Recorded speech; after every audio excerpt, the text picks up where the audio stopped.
arrêté pour Bergogneau. Toujours Bergogneau, artificier.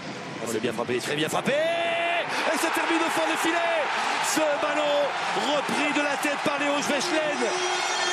Et Tours qui ouvre le score en début de rencontre. À sensation déjà au stade de la Vallée du Cher. La défense stéphanoise surprise sur ce coup de pied arrêté, merveilleusement frappé par Bergogneau. Exactement, c'est vrai qu'on dit que c'est l'artificier de cette équipe, parce que c'est vrai qu'il a ce coup de pied qui est extraordinaire. On va le revoir, regardez, elle tombe vraiment à l'endroit où on ne peut rien faire, c'est-à-dire que... Schwechlen ou c'est Bayal Sall? C'est Schwechlen. C'est peut-être le défenseur stéphanois. Il y a Bayal Sall. Eh oui, c'est un but contre son camp. Et le ballon récupéré par Belkebla qui va pouvoir alerter Christian Kouakou.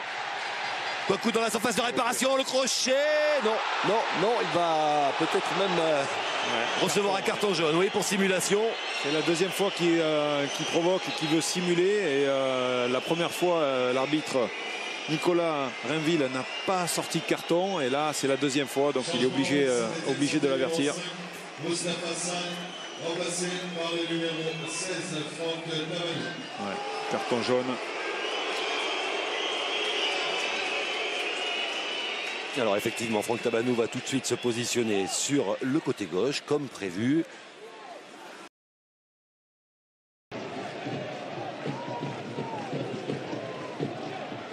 On est paquet, Saint-Maximin. Le centre d'Alan Saint-Maximin tendu, Alassane Touré avec un peu de réussite. Attention cette tentative de Tabanou. Nouvelle frappe. Oh, ça passe juste à côté. Alors, on va utiliser bien sûr les couloirs et surtout les latéraux. Les dédoublements sur le côté. Yohan Molo. Corner sortant. Point de pénalty. La tête peut-être de Base. C'est celle de Kouakou avec cette frappe de Tabanou. Saint-Maximin. Oh, la barre transversale devant Van Wolfswinkel. Passe manquée. Ketkeo Fonfon avec Youssef Adnan. Ketkeo Fonfon qui va pouvoir retrouver son avant-centre. Adnan à l'entrée de la surface de réparation. Et ce sera un corner.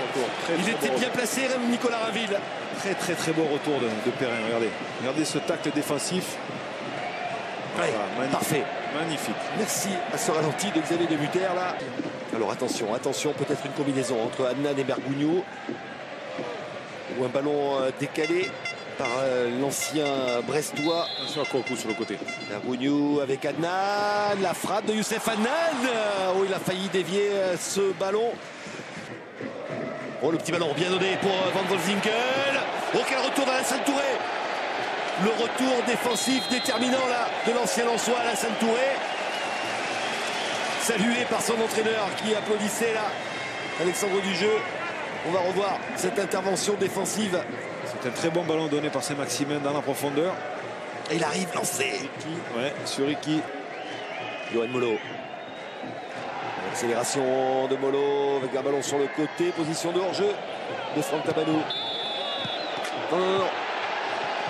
Le drapeau s'est élevé depuis longtemps.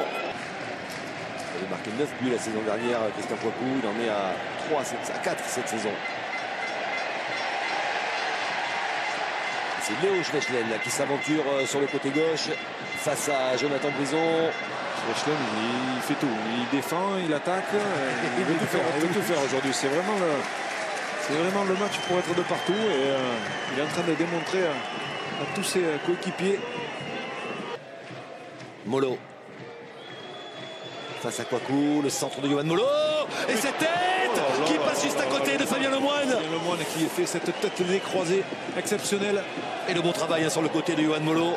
Il faut provoquer. Ce sont des joueurs de couloir. Très bon passement de jambes. Regardez cette tête décroisée. On va passer à deux attaquants. Du côté de Saint-Etienne, bien sûr. Tout à fait logique. Tanguia qui efface Loïc Perrin, qui peut servir Youssef Adnan à une touche de balle sur le côté. C'est un bon ballon pour Christian Kouakou qui va adresser un centre. Et la belle lecture du jeu là de Stéphane Ruvier qui avait bien anticipé. Et un ballon sur le côté, Van Wolfswinkel dans la surface de réparation qui résiste à la charge et qui a centré en retrait. Derrière la volée et le poteau et le but inscrit par Kevin Monet-Paquet sur cette reprise de volée de Yoann Molo. Le ballon repoussé par le gardien sur son poteau et ça revient sur Kevin Monet-Paquet. Kevin Monet-Paquet qui égalise pour la Saint-Étienne. Regardez d'où elle part. Regardez, c'est cette ouverture de Lemoine. Fabien Lemoine qui fait une super ouverture. Regardez là, la différence, elle se fait là. Il y a un centre qui est repoussé. Regardez, mais là, tout le temps de Molo et cette frappe enchaînée, puissante. Et malheureusement, Camara qui détourne sur son poteau. C'est Léo Schwechlen qui manque sa relance. Paul Bays. Et ça arrive dans les pieds de Yoann Molo avec un petit peu de réussite. C'est Tandia qui a manqué son coup de tête. Le ballon pour Van Wolfswinkel. Et le deuxième but stéphanois avec le point rageur de l'attaquant néerlandais. La réaction également du banc autour de Christophe Galdier. Saint-Étienne qui prend l'avantage de buts à 1 grâce à Ricky Van Wolfswinkel.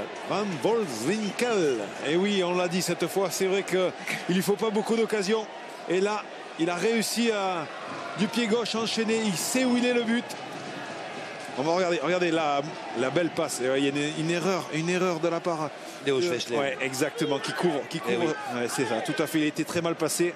Il doit monter sur ce coup-là, il doit monter. Malheureusement, il ne manque pas. Et là, Ricky qui met une frappe. Et encore au départ déterminant, Yoann Molo sur ce retour des Stéphanois. C'est lui qui lance dans la profondeur l'attaquant néerlandais. Et le ballon pour les Stéphanois, Lemoine sur le côté, Yoann Molo. Les Tourangeaux ont du mal là, physiquement. Ouais, vous le dites bien, physiquement. Ils ont beaucoup donné en première mi-temps. Centre de Molo, deuxième poteau, Van Wolfswinkel pour le doublé. Et ça fait 3 buts à 1. Et Molo encore. Regardez Molo, il est vraiment de partout. C'est lui le joueur décisif, Yoann Molo. Yoann Molo qui est vraiment le joueur. Et derrière, bien sûr, on a l'attaquant Ricky qui conclut. Il fait encore un très beau contrôle de la cuisse. On le revoit, regardez Molo. Tout le monde vient féliciter Molo parce qu'on sait que vraiment l'importance de ce joueur, c'est lui qui a déclenché. Regardez, il est à prise de balle. Il sait déjà qu'il va faire le crochet pour revenir et mettre un super ballon. Voilà. Contrôle de la cuisse, l'enchaînement du néerlandais. Elle est restée aux abords. Elle n'est pas allée très loin. Comme ça, il peut enchaîner. Voilà.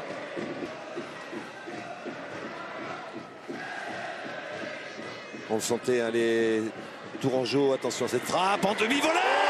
Oh, quel but de Youssef Adlan. On parlait de la qualité de sa frappe de balle. Il avait manqué la précédente. Et bien cette fois, en demi-volée, il trouve la lucarne opposée. Youssef Adlan qui relance ce suspense ici au stade de la Vallée du Cher. Ça fait 3 buts à 2. Et regardez cette frappe pure. Elle vient se loger dans la... Il la voit pas partir, Ruffier, il la voit pas partir. Elle vient se loger vraiment dans la lucarne. Quel but exceptionnel. Oh, le regard du gardien. On revoit la frappe d'Adnan sur le but. Extraordinaire. Va être chaud. Et c'est un coup franc là. Bergogneau qui va essayer de mettre ce ballon dans la surface de réparation. Deuxième poteau, il y a Thibaut Sillard qui n'a pas pu armer la frappe. Ce n'est pas dégagé, l'accrochage. Et c'est un pénalty accordé au Tourangeau. Oh, le match est en train à nouveau de basculer. C'est la coupe, c'est la coupe. C'est Schwechlen là qui a été accroché dans la surface de réparation. C'est la coupe. Alors bien sûr, je peux vous dire déjà qu'il a un peu exagéré. Mais il y a la jambe de Jonathan Brison. Alors après, oui, il en rajoute, mais il est en retard, le défenseur stéphanois. Oui, mais là, il touche pas. Regardez, il bouge plus le pied. Il le met le pied. Ouais, mais quand on vient se buter sur le pied, alors là, il devrait y avoir 10 pénaltys par match. Et regardez cette image, il a déjà pris le ballon, Bryan Bergogneau, alors que Schwechlen est en train de se faire soigner dans la surface de réparation. Le regard de Stéphane Ruffier. Bryan Bergogneau, le joueur formé à Lyon, qui va défier le gardien stéphanois. Allez, c'est un moment important. C'est un moment important, ce pénalty pour Bryan Bergogneau. Ça va relancer le match. Ça va relancer le match. Il faut le mettre, ce pénalty. Il faut mettre la balle au fond. Des plus grands gardiens français dans les buts en face. Stéphane Ruffier qui peut faire l'exploit. Oh, c'est un moment très fort là pour Bryan Bergogneau. Très fort. Faire un très grand gardien en face de lui. Attention. Un peu plus de 10 minutes de la fin du temps réglementaire. L'ancien Lyonnais à la balle d'égalisation à 3 partout. Je sens la parade. Attention. Brian Bergogneau face à Stéphane Ruffier, le piqué. La panenka réussie par Brian Bergogneau. Oh, il a osé une panenka à 10 minutes de la fin pour remettre les deux équipes à égalité. Le joueur formé à Lyon qui permet à Tours de revenir à 3 partout. Oh, c'est vilain. Il a failli la reprendre. Ah là, c'est terrible pour Stéphane Ruffier. Il se couche rapidement, Stéphane, malheureusement. Et là, il essaie de revenir. Il n'a pas le temps de revenir. C'était osé, bravo. Il n'aime pas ça, les gardiens. Ah ouais, non. Là, je peux vous dire que si vous regardez la suite, il prend le ballon et malheureusement, il veut essayer de le dégager.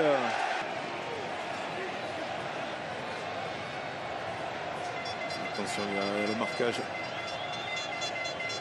Il y a Annan qui est seul. Regardez Annan qui est seul à la limite de la surface de réparation. Bon, avec la volée de Youssef Adnan, elle est mal repoussée, le retrait Tandia qui déclenche. À tous les bras, Tourangeau se sont levés pour réclamer un pénalty. L'arbitre n'a rien dit, il était bien placé.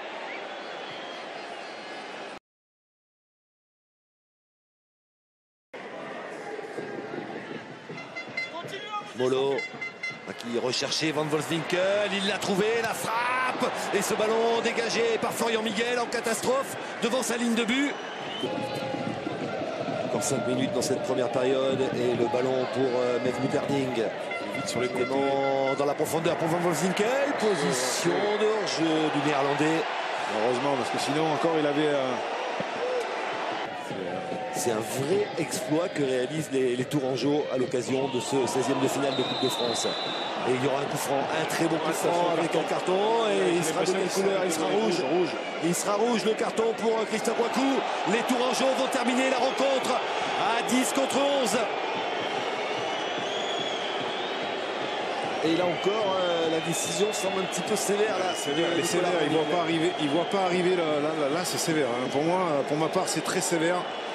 Regardez, il ne voit pas, absolument pas. Voilà, exactement. Il ne voit pas, absolument pas le joueur stéphanois. Il lève le pied pour bien sûr avoir le ballon. C'est sur le ballon, ouais. Mais exactement. Bon, il y a contact, bien sûr. Il y a faute, bien sûr. Mais de là à mettre un rouge, c'est puis un rouge direct. Hein, c'est même pas un deuxième jaune. Hein, c'est le rouge direct. La défense tourangelle en grand danger là sur ce coup de pied arrêté au deuxième poteau. Le ballon est ressorti par Grady. La dernière minute de cette première période de la prolongation. Les Stéphanois 11 contre 10. Le centre. Ouais, la parade. Et ça termine quand même au fond des filets. Ce but signé Mevlut Erding qui redonne l'avantage à la AS Saint-Etienne. 4 buts à 3 en toute fin de première période de la prolongation. Ouais, c'est difficile pour les Tourangeaux, mais c'est vrai que Saint-Etienne a poussé, puis ce coup franc tiré en 2 fois, regardez.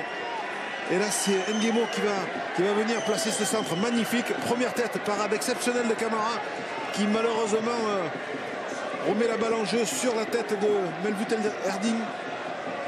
Ah, il peut pas la bloquer. Il fait une parade exceptionnelle, Camara, regardez. Exceptionnelle, malheureusement. Très belle appel. Van Wolfswinkel. Oh, Erding est trouvé, pas de position de hors-jeu, la fin de frappe et le poteau qui repousse la tentative de l'attaquant turc. Très bien, regardez, on regarde l'occasion. On revoit l'occasion, quel beau ballon. Regardez, et là, feinte. Il faut dégager, ils n'y parviennent pas les Tourangeaux, ça revient sur Erding. Et la défense est en danger, et là Erding est passé face au gardien, le duel remporté par Camara. On revoit l'occasion. L'intérieur du pied et la poitrine de Camara.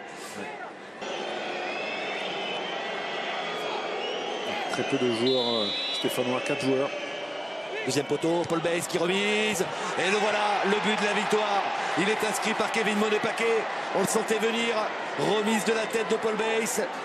Et Kevin Monet-Paquet seul devant la cage de Camara qui inscrit le but stéphanois, le 5e but qui va envoyer Saint-Etienne en 8e de finale de la Coupe de France. On revoit, hein, il y avait peu de joueurs, mais problème de marquage. Une remise où il était seul et Monet-Paquet qui a plus qu'à pousser le ballon au fond. Telle de pigeon, Mevlut Erding, Yohan Molo est complètement seul, il est servi, pas de position de hors-jeu, le surnombre des Stéphanois, Molo dans la surface de réparation qui attend l'appel de ses partenaires. Oh, la parade main opposée. Quelle parade de Bangourou Kamara. Et c'est terminé. Coup de sifflet final et qualification sur cet exploit, cette parade de Bangourou Kamara. Parade vaine puisque Saint-Etienne se qualifie. Victoire 5-3 pour l'équipe de Christophe Galtier.